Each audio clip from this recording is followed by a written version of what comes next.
The Romney campaign wants to talk about women and the economy. The women in this country still make 77 cents on the dollar for what men make. So if women don't make less than that? Actually, if you start looking at the numbers, Rachel, there are lots of reasons for that. Wait. Well, don't tell me the reasons are. Do women make less than that for doing the same work?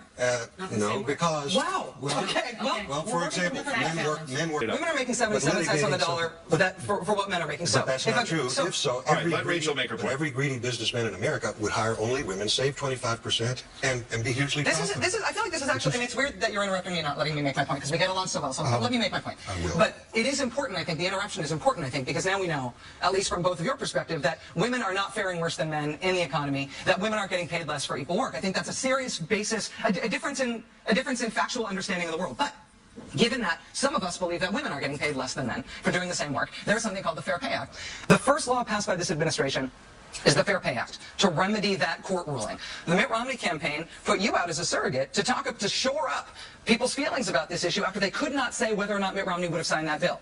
You're supposed to make us feel better about it. You voted against the Fair Pay Act. It's not about whether or not you have a female surrogate. It's about policy and whether or not you want to fix some of the structural discrimination that women really do face that Republicans don't believe is happening. It's policy, is the argument. It's policy, and I love how passionate you are. I wish you were as right about what you're saying as you are passionate about it. I really do. That's For really example, condescending. No, this is a stylistic issue. I'll tell you what. My passion on this issue Here's a fact. is actually me making a factual argument. May I share one fact with you? When you look at, for example, single women working in America today between the ages of, I think, 40 and 64, who makes more, men or women, on average?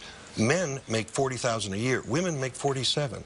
When you take out the marriage factor, look at some economics. My point here is that we're manufacturing a political crisis to get away from what this election really wants to be about. All right, well, let me bring... And that's the Obama strategy in this election. All right, but let's for example... Condescending. This is a stylistic issue.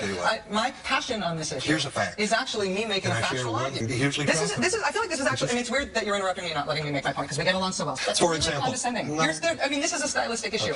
My passion on this issue Here's a fact. is actually me making a factual argument.